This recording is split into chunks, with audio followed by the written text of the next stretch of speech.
बर्तमान matric result को नहीं बहुत बड़ा गोटे खबर सामना को आछि दिन प्रकाश पाइब मैट्रिक रिजल्ट। तेबे छात्र छात्री मानक पई मैट्रिक रिजल्ट केते तारिख रे प्रकाश पाइब जहाँकि माध्यमिक शिक्षा परिषद बोर्ड पक्षर केते तारिख रे मैट्रिक रिजल्ट प्रकाश करा जिवो एही वीडियो माध्यम रे आपण माने पूरा डिटेल जानि परिबे।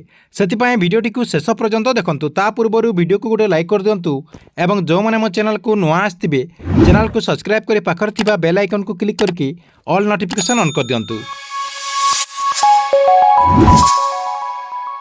वर्तमान मैट्रिक परीक्षा को नहीं बहुत बड़ा गोटे खबर सामना को आछि जहाँकि कहुचे मे मासर प्रथम सप्ताह द्वितीय सप्ताह भितर मैट्रिक परीक्षा फल प्रकाश पाइब बोली माध्यमिक शिक्षा परिषद बोर्ड पक्षर आकलन कर पूर्व निर्धारित समय मध्य एवं फल प्रकाश पाइबार संभावना क्षीण बोली बोर्ड पक्षर सूचना मिली।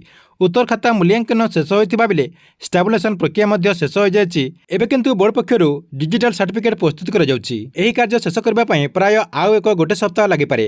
यही डिजिटल सर्टिफिकेट जमी त्रुटिशून्य रही बोर्ड पक्षर समीक्षा बैठक अनुष्ठित कर जहाँकि बैठक में बोर्डर सभापति श्रीकांत तराई और संपादक मंजुलता मल्लिक समेत अन्य अधिकारी मैंने डिजिटल सर्टिफिकेट प्रस्तुति कार्यर समीक्षा करते।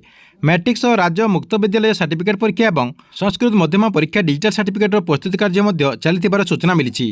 मूल्यांकन समय प्रथम शिक्षक और पर बोर्ड कर्मचारी मानकर निर्वाचन तालीम कार्य चली असह्य ताती जो स्टाबुलेसन कार्यपाई किछि दिन अधिक समय लगी जड़े बोर्ड अधिकारी कहते। बोर्डर 3 ରୁ 4 जन अफिसर को छाड़देले बाकी प्राय समस्त कर्मचारी यथा 100 जनकर एथर निर्वाचन ड्यूटी पड़ी। मतदान परिचालना नियोजित कर्मचारी मान निकट में तालीम कार्य रही स्टाबुलेसन प्रक्रिया किछि दिन विलंब होता। कर्मचारी अभाव जो ठिका नियुक्ति किछि अवसरप्राप्त कर्मचारी द्वारा डिजिटल सर्टिफिकेट प्रस्तुति कार्य चली।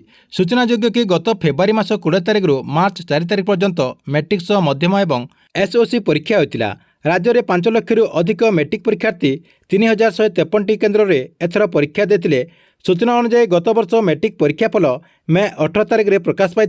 तेबे चलित वर्ष निर्वाचन तालीम सर्टिफिकेट निर्भुत तथ्य डिजिटल सर्टिफिकेट आदि केतेक नुआ व्यवस्था ग्रहण करा सुधा गत वर्ष जो समय फल प्रकाश पाई चलित वर्ष से समय फल प्रकाश पाइब बोली बोर्ड पक्षर सूचना रही।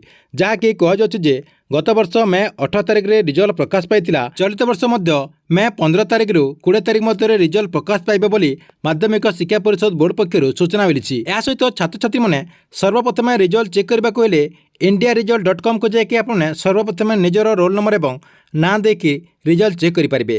ता सहित एचएससी जो ओडिशा गवर्नमेंट वेबसाइट रही से वेबसाइट को आपने जाकि आपणकर रिजल्ट को चेक करेंगे। ठीक अच्छे एथिला आपन मैट्रिक परीक्षा को नहीं बहुत बड़ा गोटे अपडेट। आपण वीडियो केमती लगिला कमेंट बॉक्स रे निश्चय गोटे कमेंट करंतु एवं गवर्नमेंट जेकोसी नुआ योजनार अपडेट आपने सर्वप्रथम देखा चाहते जदि यही चैनल टी रेगुलर देखुतांतु।